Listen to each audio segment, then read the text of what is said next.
بسم الله الرحمن الرحيم. الحمد لله الذي جمعنا في بيته المحرم الذي جعله مثابة للناس وأمنا، يطوف به الموحدون من كل عرق ولون ولسان معظمين ربهم الذي هداهم للدين القويم، والصلاة والسلام على من ودع أمته في هذا البلد الأمين يوم النحر بخطبة جامعة أمر المسلمين فيها بالتمسك بالأخوة الإيمانية قائلاً: أيها الناس، إنما المؤمنون إخوة، ولا يحل لامرئ مسلم مال أخيه إلا عن طيب نفس منه. ألا هل بلغت؟ اللهم أشهد، فلا ترجعوا بعدي كفاراً يضرب بعضكم رقاب بعض، فصلوات الله وسلامه عليه. وبعد، سماحة مفتي عام المملكة العربية السعودية ورئيس هيئة كبار العلماء، رئيس المجلس الأعلى لرابطة العالم الإسلامي الشيخ عبد العزيز بن عبد الله آل الشيخ، معالي الأمين العام لرابطة العالم الإسلامي، رئيس هيئة علماء المسلمين الشيخ دكتور محمد بن عبد الكريم العيسى حفظه الله ورعاه، الإخوة الحضور الكرام، السلام عليكم ورحمة الله وبركاته. من أرض السلام والإسلام، أرض باكستان، أحمل إليكم التهاني والتبريكات بحلول شهر رمضان المبارك، وأقف بين أيديكم بوجدان يفيض حزناً وأساً يعيش حاضر الأمة الإسلامية البئيس بكرب وقلق، ويترقب مستقبلها بوجل وخوف، كأن الأمة تساق سوقاً إلى تدبير نفسها والقضاء على مكتسباتها والاستسلام لأعدائها في جغرافيا المعتقد والفكر والخرائط والأرض، في مشهد لافت تبصره أولو الألباب من أرباب الرأي والعلم من ساسة الأمة وعلمائها من قبل. ونعيش جميعاً مناظر متعددة مما تم التحذير عنه من قبل، فليس هذا التمزق والتناحر بين طوائف الأمة سوى نتيجة طبيعية للبعد عن أحكام الله تعالى وهدي رسوله النبي الكريم صلى الله عليه وسلم، وما كانت عليه الأمة في عصورها الزاهية من وحدة الكلمة واتحاد الصفوف من مواجهة أعداء الملة والدين. ألا وإن من أهم وسائل أعداء الأمة لتحقيق غايتهم في تمزيق شمل الأمة هو العمل على تحويل اختلاف مناهج الفكر والاستنباط وتباين مذاهب التفقه والاستدلال إلى أدوات خصومة واعتداء تتسلط بها جماعات الأمة على بعضها لتزهق الأرواح وتنتهك الأعراض وتستباح الأموال، والنتيجة استمرار هيمنة الأعداء وضياء مقدرات الأمة في مشهد أليم. معالي الأمين والحضور الكرام، ما أسلفته من وصف واقع الأمة لا أرى دواء ناجعا له سوى اتحاد الصف ووحدة الرأي والكلمة، ولن أستطرد في بيان أهمية، إذ الجميع هنا من أهل العلم والرأي يدرك ذلك خيرا مني، ولكن أشدد على كيفية تحقيق ذلك. معالي الأمين، النظريات والآراء يصوغها العلماء والمفكرون ويدللون عليها،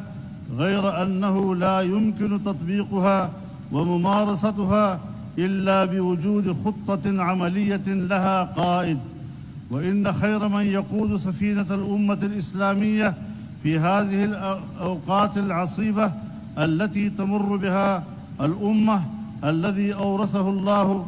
حكم مهبط الوحي ووراثة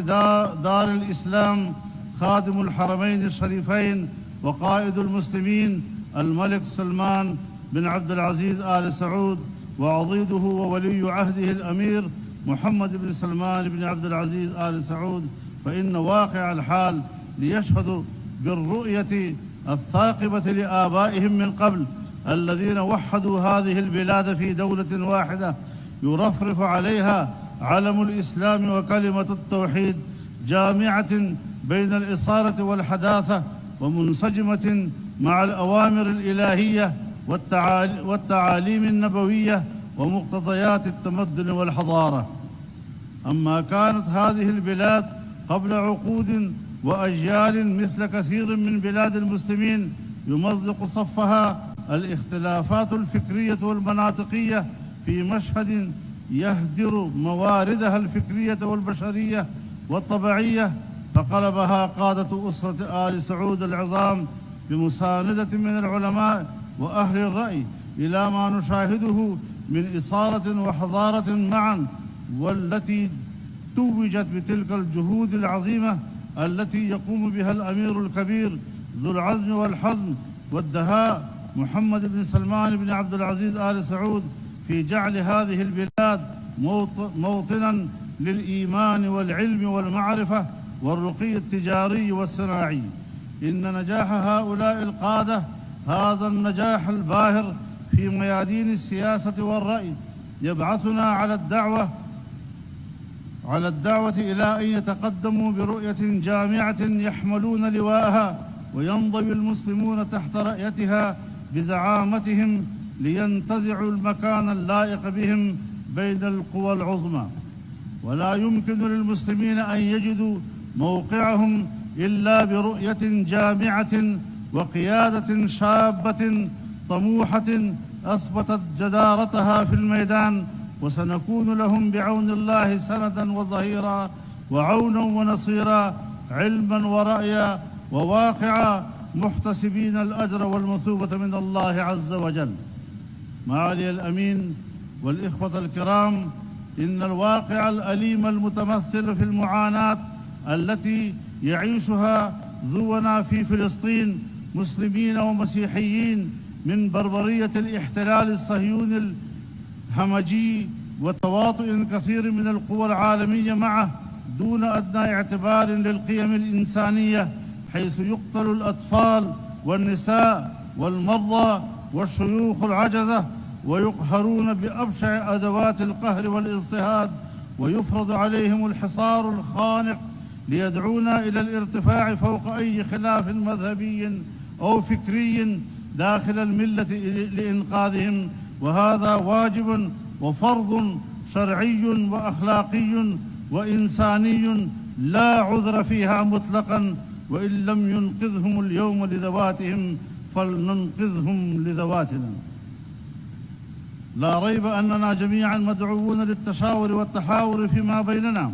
والحمد لله الذي قيض لنا هذه الشجرة المباركة رابطة العالم الإسلامي بقيادة معالي أمينها العام الذي دأب بكل تفان على لم شمل الأمة ومد جسور التواصل بين مختلف تياراتها وأحزابها وطوائفها. ونحن في جمعية علماء الإسلام في باكستان نعلن تأييدنا الكامل لجهود المملكة العربية السعودية بقيادة خادم الحرمين الشريفين وولي عهده وحرصهم على توحيد صفوف الأمة الإسلامية ودعم العلم والعلماء، ومن ذلك ما نحن فيه اليوم في هذا الملتقى العظيم الذي يجمع علماء العالم الإسلامي بدعوة كريمة من رابطة العالم الإسلامي تحت إشراف معالي الأمين العام الأخ العزيز دكتور محمد بن عبد الكريم العيسى حفظه الله.